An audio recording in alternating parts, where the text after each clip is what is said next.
আমার মা যা খাবার চায় তাই তুই এনে দিবি। আপনার মারে আমি এই যে কত সুন্দর একদম ব্রেড বেকারি থেকে আনছি, দেশি কলা দিছি, আর এই যে ফিল্টারের পানি দিছি, উনি খাবে না। আর উনি যে খাবার চাইছে ম্যাডাম, এই এই এই যে আমাদের গ্রিন সিটিতে কোথাও নাই, ঢাকা থেকে আনতে হবে। যেখান থেকে ইচ্ছা সেখান থেকে যায় নিয়ে আস।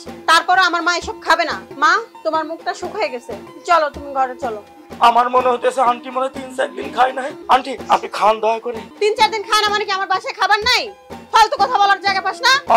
খাবার যদি থাকতো তাহলে আন্টি তো নিয়েই আসতো খাবার, তাহলে আর এইখানে এসে এত প্যারা দিত না। আমার মা ঠিকই মনে থাকলে নিয়ে আসতো, সে আসার সময় তাড়াহুড়া করতে করতে নিয়ে আসতে পারে নাই। এখন যা, যে আম্মুর জন্য নাস্তা নিয়ে আয়। ম্যাডাম আপনার আম্মু যদি আমার কলজা কিডনি চাইতো তাও আমি দিতাম, কিন্তু যে ধরনের খাবার লিস্ট দিছে ও তো আমি ঢাকায় গেলেও খুঁজে পাবো না। তারপরে কইছে আন্টি এগুলো খান, একটু শরীরটা দুর্বল হয়ে যাবে আপনার। কি বললি আমায়? কি বললি? আমাকে আন্টি বলি কেন?